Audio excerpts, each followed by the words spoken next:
equipe do Grande Julgamentos do STF está hoje no Memorial dos Povos Indígenas em Brasília. Isso porque o assunto desta edição é um grande julgamento que envolveu a demarcação de terras destinadas a reservas indígenas no Mato Grosso.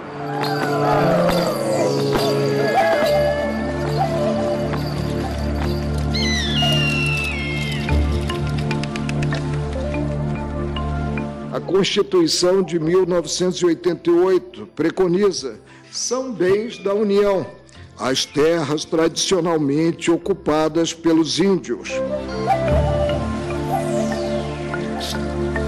Tampouco me parece razoável exigir-se violência ou conflito envolvendo os índios para que a ocupação não seja considerada extinta.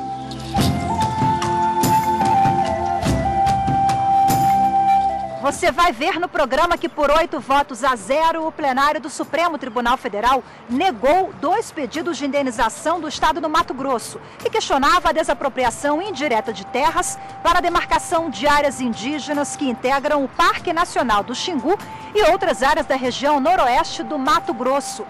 Conheça ainda os direitos e garantias dos índios previstos na Constituição Federal de 88, os avanços na política indigenista do país.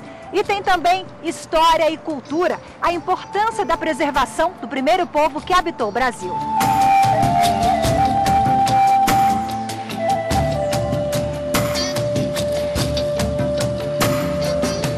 O direito dos índios ganhou um capítulo especial na Constituição Federal de 1988. Eles estão dentro do título 8º da Ordem Social, nos artigos 231 e 232. A Lei Maior do país diz que são reconhecidos aos índios sua organização social, costumes, línguas, crenças e tradições. Diz ainda que os índios têm direitos originários sobre as terras que tradicionalmente ocupam e que cabe à União demarcar e proteger as áreas indígenas. O Brasil, no mundo, é um dos países com as melhores legislações possíveis, no papel. Na prática, é o inverso. É a pior situação possível também no mundo. E eu digo isso porque dentro dos relatórios de violência que a gente tem, das diversas organizações indigenistas e inclusive governamentais, como a Secretaria de Direitos Humanos, a gente tem quadro de violência de extrema crueldade. O relato é de Dayara Figueroa Tucano, de 34 anos. Da etnia tucano, ela é pesquisadora e mestranda em Direitos Humanos pela Universidade de Brasília e militante da causa indígena.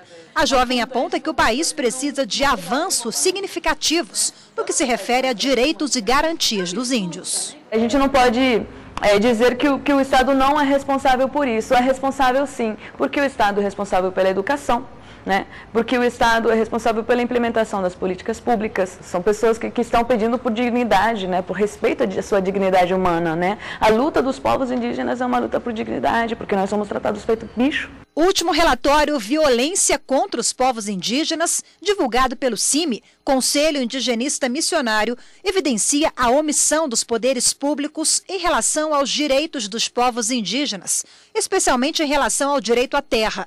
De acordo com a Constituição Federal de 88, todas as terras tradicionais indígenas deveriam ter sido demarcadas até 1993, 5 anos após a promulgação da Constituição. No entanto, de acordo com o levantamento do CIMI do ano passado, 654 terras indígenas no Brasil aguardam atos administrativos para terem seus processos demarcatórios finalizados. Nós entendemos que a demarcação das terras indígenas, o reconhecimento do Estado em relação ao direito dos povos às suas terras, é condição primordial e fundamental, estruturante para as demais iniciativas, as demais ações do Estado brasileiro na atenção, no atendimento às políticas públicas, que também são importantes, também são necessárias. Considerando que muitos povos têm a sua relação muito intrínseca com o meio, também dependem do território para manterem, enfim, as suas relações culturais e religiosas também. O CIMI e inclusive pesquisadores, têm dito que há um risco de genocídio desse povo, desses povos. Numa situação de falta de espaço, de falta de terra, né, os povos acabam muitas vezes entrando em situações, né, de alto flagelo. As pesquisas do CIMI, o Conselho Indigenista Missionário, mostram ainda que os indígenas são protagonistas de dados assustadores. A cada 4 dias, um índio se mata no Brasil. O alto índice de suicídio é atribuído, segundo o CIMI, entre outras questões, pela pobreza, pela falta de terras e condições insalubres. Você tem os Guarani Kaiowá, por exemplo, um índice de suicídio de jovens que é estratosférico, né? Gira em torno de 80, 70, 80 por ano, né? Então, com níveis de suicídio muito elevados. Isso, na nossa avaliação, tem a ver também com essa situação factual, né, de vida, enfim, de vulnerabilidade social, de vulnerabilidade cultural, devido à falta de terra.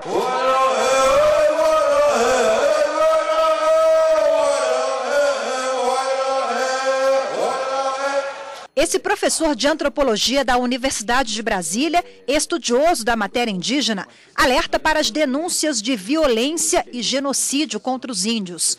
Enio Barreto é coordenador da Comissão de Assuntos Indígenas, da Associação Brasileira de Antropologia. Nós não nos reconhecemos até hoje como uma sociedade, como uma formação social que foi fundada, sim, no genocídio, na escravização e, evidentemente, que as consequências disso se veem até o presente momento, né? Então, quando você desconstitui uma terra indígena, né, por vício de forma alegada, você efetivamente está comprometendo a reprodução física e cultural daquele grupo. Então, não necessariamente o genocídio ele precisa ser caracterizado por uma atuação intencional. Ele se dá por omissão, né? Ele se dá por formas contemporâneas de recrutamento para trabalho similar ao trabalho escravo. Se você reconhece que terra é vida, né? Você não reconhecer o direito territorial ou querer mudar a lei para que esse reconhecimento do direito territorial acabe, né? Então você pode ter efeitos de desaparecimento de vários grupos.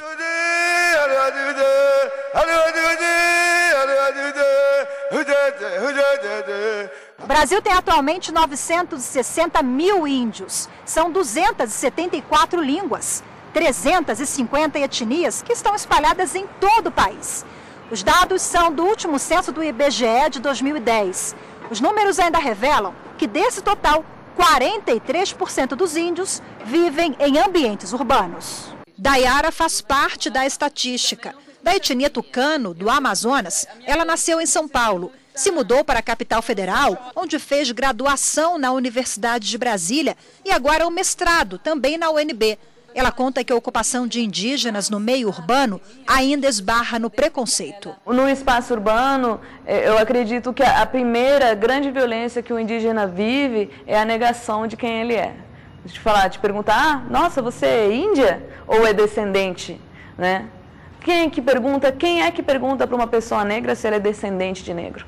E quando a gente afirma, não, eu sou indígena, sim, né? Aí vem aquelas perguntas, mas você vive onde? Né? Você vive na aldeia, você vem de onde? Né? Se espera que o nosso lugar seja a floresta, seja a aldeia. Mas eu nasci na cidade.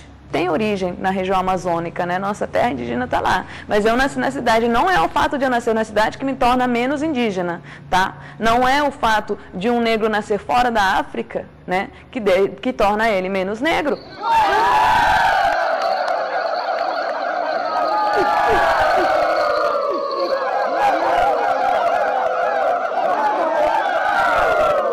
De acordo com o antropólogo, a educação é um instrumento importante para a mudança cultural no país. Ele chama atenção para iniciativas que garantem avanços nessa área, mas ressalta que o caminho ainda é longo. Em 2008 se promulgou uma lei, que é a Lei 11.645, que torna obrigatório, né, o ensino de história e de cultura indígena, né, no ensino fundamental. Então, isso já é o resultado de um reconhecimento de que essas coisas não vinham bem. Mas isso ainda é muito incipiente diante da tarefa que nós temos pela frente. E a tarefa que nós temos pela frente é o quê? Construir uma compreensão mais adequada, né, de como nós nos formamos como país, né, do lugar dos povos indígenas, do lugar dos povos africanos escravizados, né, no Brasil, na construção dessa sociedade.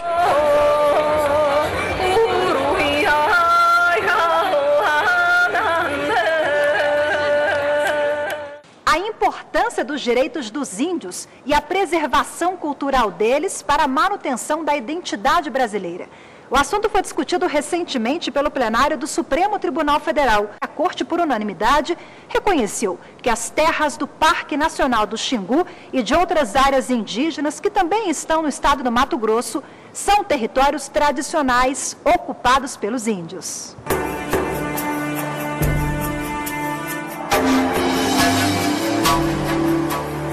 O Parque Nacional do Xingu, localizado na região nordeste do Mato Grosso, foi a primeira reserva indígena demarcada pelo governo brasileiro em 1961.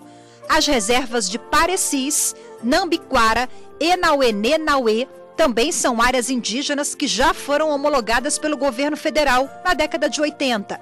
Mas, mesmo com o reconhecimento jurídico, o estado do Mato Grosso entrou com 2 ações cíveis originárias no Supremo. Ele pedia indenização por desapropriação de terras, que, de acordo com o governo estadual, haviam sido ilicitamente incluídas nos limites das áreas indígenas. O estado do Mato Grosso entrou com um processo contra a União falando, olha, essa terra era do estado e a gente quer ser indenizado por isso. Aí o estado brasileiro, né, nesse julgamento falou, desculpa, mas essa terra não é do estado, essa terra é da União, porque ela é território indígena e o território indígena é da União, então não se trata de terra devoluta. E esse eu acho que é o aspecto mais importante da decisão.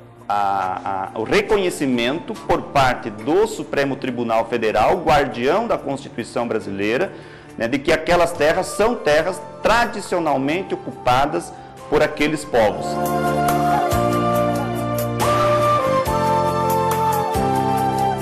Daqui a pouco você vai ver como foi esse julgamento no plenário do Supremo Tribunal Federal. Uma decisão unânime que reafirma o direito originário dos índios e garante uma repercussão positiva para outras terras indígenas em casos semelhantes. Voltamos já.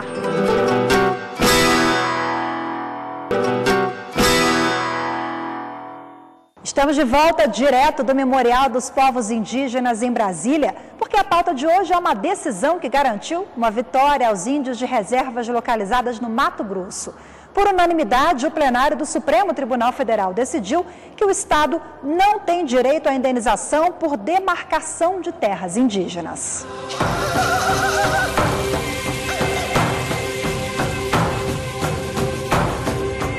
Foi um julgamento em conjunto de 2 ações cíveis originárias, a ACO 362 e a ACO 366. Uma se refere ao Parque Nacional do Xingu e a outra às reservas indígenas Nambiquara, Parecis e áreas a elas acrescidas como Enauenê-Nauê. O estado do Mato Grosso pediu uma indenização da União pela criação dessas áreas indígenas que, segundo o estado, eram de propriedade dele. O autor do pedido também alegava que os povos não habitavam a região. Não há, excelências, ocupação permanente do Parque Nacional do Xingu antes de 1961. Mas, no entanto, ainda que se considerasse a existência de posse permanente, a criação do decreto esbarra em outra situação muito clara. A competência legislativa para tratar da matéria, à luz da Constituição de 1946, era do Estado de Mato Grosso, porquanto as terras indígenas eram consideradas terras devolutas. Na defesa dos decretos que reconheceram a homologação das terras indígenas, falou a Advocacia Geral da União. Ainda que se pairasse qualquer dúvida em relação ao regime constitucional, o fato certo é que, desde a Constituição de 1934, portanto, Constituição de 34, Constituição de 37, Constituição de 46, Constituição de 67/69 e a própria Constituição Federal de 1988, reconhece, sim, que as áreas, quando de ocupação permanente de povos indígenas, deve, sim, permanecer na posse dos indígenas. Essa é a prova clara, objetiva, pronta, de que comprova a posse imemorial de todas essas áreas questionadas pelo Estado do Mato Grosso, como dos indígenas. E depois das defesas, quem falou foi o relator das 2 ações cíveis originárias, o ministro Marco Aurélio. No voto, ele ressaltou que as terras em questão são historicamente ocupadas pelos povos indígenas e que, por isso, o Estado não deve ser indenizado. O ministro ainda citou que, desde a Constituição Federal de 1934, não se pode considerar terras ocupadas pelos indígenas como devolutas, que são terras públicas que em nenhum momento integraram o patrimônio particular. Em várias passagens nos autos, leio o parecer da Procuradoria-Geral da República, e talvez por isso mesmo existam na área os conflitos que temos e que ainda vamos resolver, e está comprovado que houve concessões de terras de tribos indígenas daquela região. Terras indígenas que não seriam do Estado, que seriam da titularidade, como todos sabemos, essa benção comezinha da União.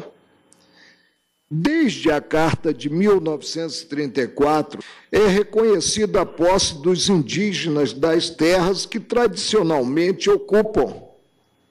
Artigo 129. Será respeitada a posse de terras silvícolas que nelas se achem permanentemente localizados, sendo-lhes, no entanto, vedado aliená-las. A partir daí, o ministro apontou que o mesmo texto estava previsto também nas Constituições Federais de 1937, a de 46, e na Constituição vigente de 1988. A Constituição de 1988 preconiza: são bens da União as terras tradicionalmente ocupadas pelos índios. Artigo 231.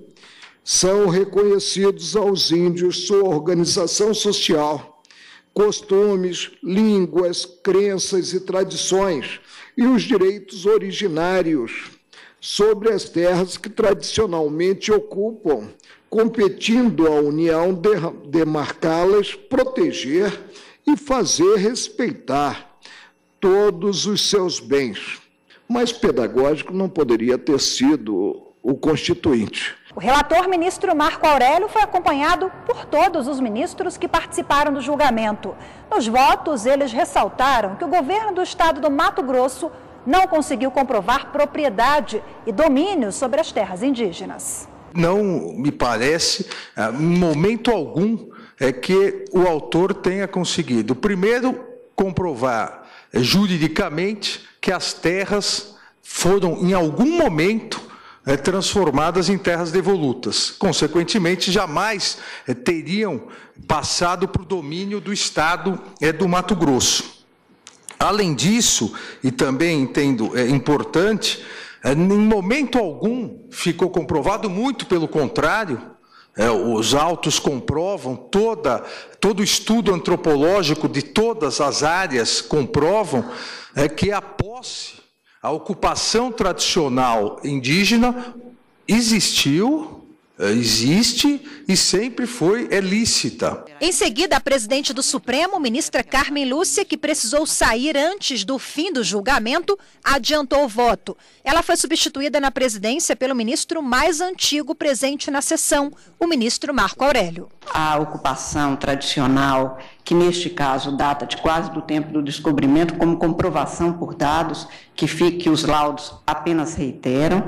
Tenho para mim que, neste caso, o domínio e a posse dos índios está devidamente qualificada para a verificação de que as áreas eram áreas da União com a destinação específica, os direitos dos indígenas àquela terra e a manutenção, portanto, dos atos que assim garantiram os seus direitos também estão devidamente comprovados. Como já dizia em algumas das suas lições o professor Dalmo de Abreu Dallari, quem busca indenização quer se tornar indene. Para tornar-se indene, precisa demonstrar o dano. Para demonstrar seu dano, é preciso evidenciar que foi ceifado de alguma titularidade.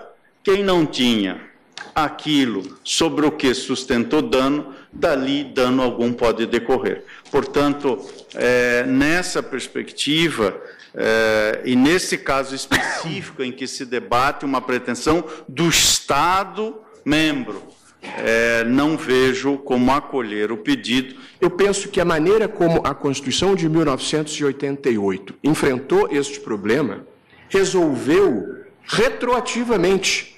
Tanto, ainda que houvesse uma pretensão fundada, ela não subsistiria a um caráter declaratório e retroativo com que a Constituição tratou esta matéria, e eu leio apenas os fragmentos relevantes do artigo 231, cuja dicção é a seguinte: são reconhecidos aos índios sua organização social, costumes, línguas, crenças e tradições e os direitos originários sobre as terras que tradicionalmente ocupam. A questão controvertida da ocupação tradicional, seja no que tange ao Parque Nacional do Xingu, seja no que tange aquelas outras áreas que são objeto da ACO 366, entendo eu que a questão, muito bem enfatizada pelo nosso Procurador-Geral da República, é factual e ela se resolve à luz da prova dos autos, em especial do laudo antropológico que foi produzido, no sentido contrário ao defendido pelo autor. Os laudos antropológicos usados para a demarcação das reservas indígenas no Mato Grosso foram apontados pelos ministros como um instrumento eficaz no reconhecimento dessas terras. Esses documentos, os laudos, são elaborados por uma comissão que aponta questões históricas, ambientais e socioculturais dos índios e de suas terras. Nós vamos verificar que são dados antropológicos elaborados segundo os cânones científicos, porque estão fundados em documentos, em mapas, em provas testemunhais, portanto, são laudos do ponto de vista técnicos absolutamente impecáveis e, aliás, foram realizados por determinação de Vossa Excelência em boa hora, ministro Marco Aurélio, eminente relator, e estes laudos, a meu ver, resolvem a controvérsia fática, como disse o eminente Procurador-Geral da República, de maneira absolutamente definitiva. O ministro Gilmar Mendes votou apenas em uma das ações. Ele estava impedido de votar na ACO 362, a do Parque Nacional do Xingu, por já ter se manifestado quando atuava como advogado-geral da União. No voto da ACO 366, pontuou que não há dúvida sobre a presença indígena na região. Natural do Mato Grosso, o ministro lembrou que conhece muito bem a área. Convivi com esses índios. Nenhuma dúvida de que viviam ali. O debate que se pode colocar é sobre a responsabilidade que terá o Estado em relação a esses títulos que foram colocados. Ao lembrar do julgamento no Supremo da demarcação da reserva indígena Raposa Serra do Sol, em Roraima, o ministro Gilmar Mendes lembrou que, como presidente do STF, esteve algumas vezes lá na região. A área, segundo o ministro, não conta com estrutura mínima adequada. Como que os índios estão lá, abandonados? Essa é a realidade. Lá estavam já abandonados e hoje estão mais abandonados. Para sair lá do Monte Roraima e se deslocar até Boa Vista, anda-se 2 dias a pé, ministro Lewandowski, para chegar a um ponto chamado Água Fria e depois 8 horas de ônibus até Boa Vista. Essa é a realidade. Grande maioria dos ministros, né, apontou análises, reflexões que reforçam a perspectiva de que o direito dos povos às suas terras tem a ver com a questão da temporalidade, mas tem a ver muito mais com a questão do modo de ocupação. Existe todo um processo histórico de luta por esse direito que foi reconhecido nesse julgamento. Eles fizeram menção à construção do Estatuto do Índio.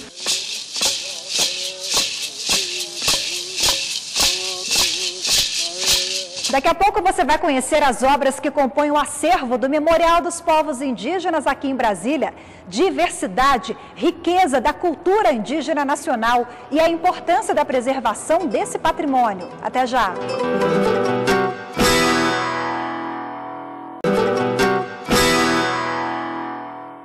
Nossa equipe está hoje no Memorial dos Povos Indígenas em Brasília. Você vai conhecer agora um pouco mais sobre esse espaço dedicado a preservar a história, divulgar a diversidade e a riqueza da cultura indígena nacional. É cultura e direito no Grandes Julgamentos do STF.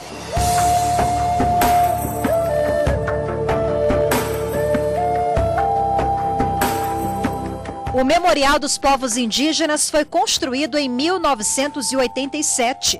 O prédio é projetado pelo arquiteto Oscar Niemeyer e tem o formato de uma oca dos índios Yanomamis. Localizado perto da esplanada dos Ministérios, no eixo monumental, o espaço abriga obras feitas por índios.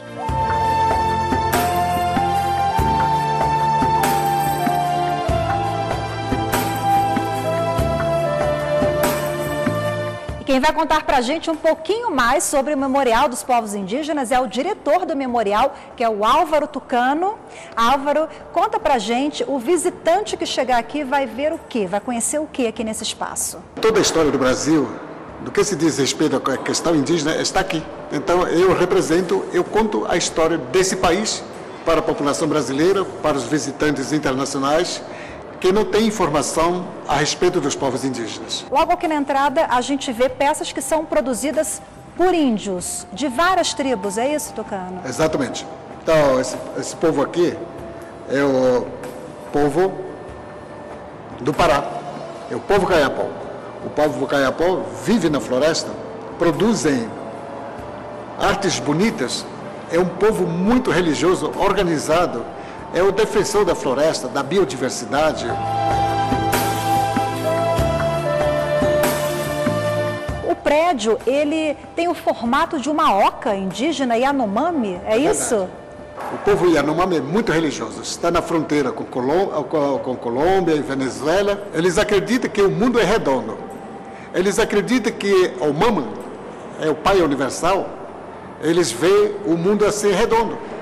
Então, essa é homenagem ao povo pensador, o povo muito religioso, o povo Yanomami.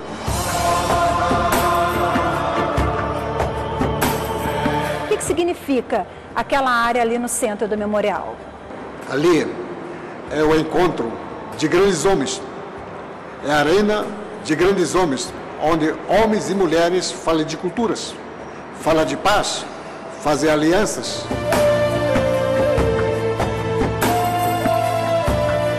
Aqui a entrada é grátis, aqui nós recebemos de braços abertos, aqui é para trocar as ideias, aqui é para a gente educar o nosso povo.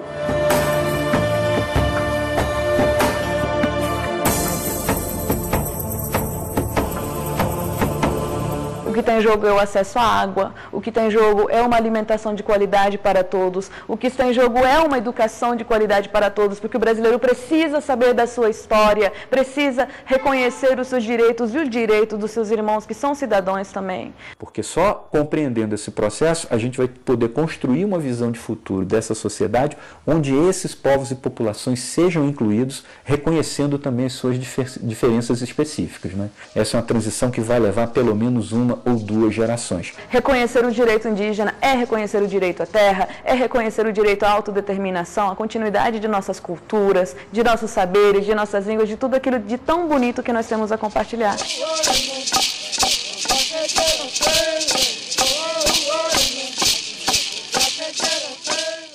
E o programa de hoje fica por aqui. Para rever essas e outras edições, basta acessar tvjustiça.jus.br. Muito obrigada pela companhia e até o próximo programa. Tchau!